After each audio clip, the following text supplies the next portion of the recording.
refait la prédique, une courte vidéo qui revient sur la prédication du dimanche pour aller un peu plus loin dans son appropriation.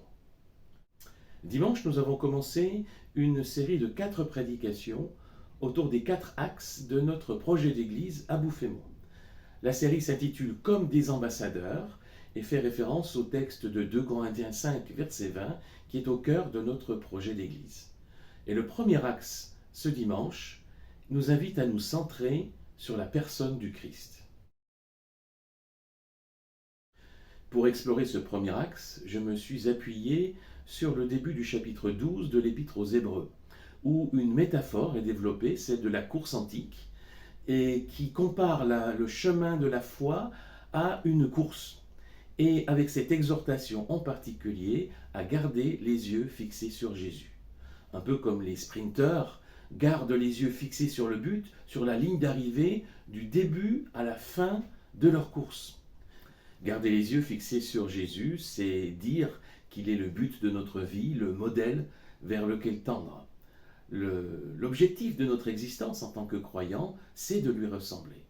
Mais le texte précise que dans la métaphore, Jésus n'est pas seulement la ligne d'arrivée de la course, il est aussi celui qui nous anime, l'énergie qui nous fait avancer, qui nous met en marche, qui stimule nos muscles, qui nous donne le souffle nécessaire pour aller jusqu'au bout de la course.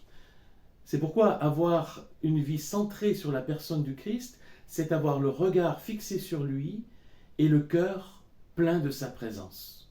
Chacun doit pouvoir trouver du temps pour entretenir et approfondir sa relation avec le Christ.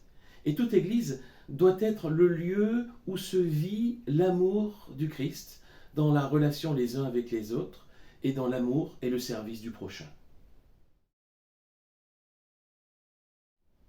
Pour aller un peu plus loin dans l'appropriation de cette prédication, j'aimerais insister sur sa partie intime, personnelle, et en particulier ce besoin de trouver du temps dans notre vie pour approfondir notre relation avec le Christ.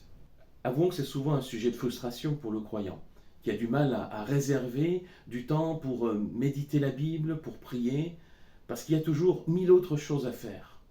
Mais il me paraît indispensable d'arriver à réserver dans notre emploi du temps des moments privilégiés avec Dieu.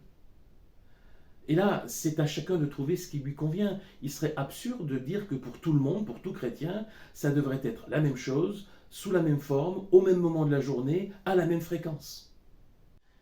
Pour vous aider à démarrer ou à être renouvelé dans ce domaine, je vous donne un petit conseil. C'est un site internet proposé par la Ligue pour la lecture de la Bible et qui s'appelle Expresso.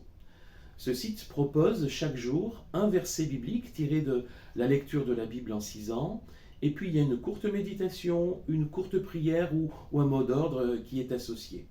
Et depuis quelque temps, le site propose aussi toutes les 2 semaines un parcours de Lectio Divina autour d'un texte biblique et qui permet de temps en temps d'aller un peu plus loin encore. Et puis surtout, profitez des occasions qui se présentent à vous, dans votre église ou dans d'autres cadres, pour lire la Bible, pour prier avec d'autres chrétiens. C'est une façon sans aucun doute aussi d'être renouvelé et de pouvoir recentrer votre vie sur la personne du Christ.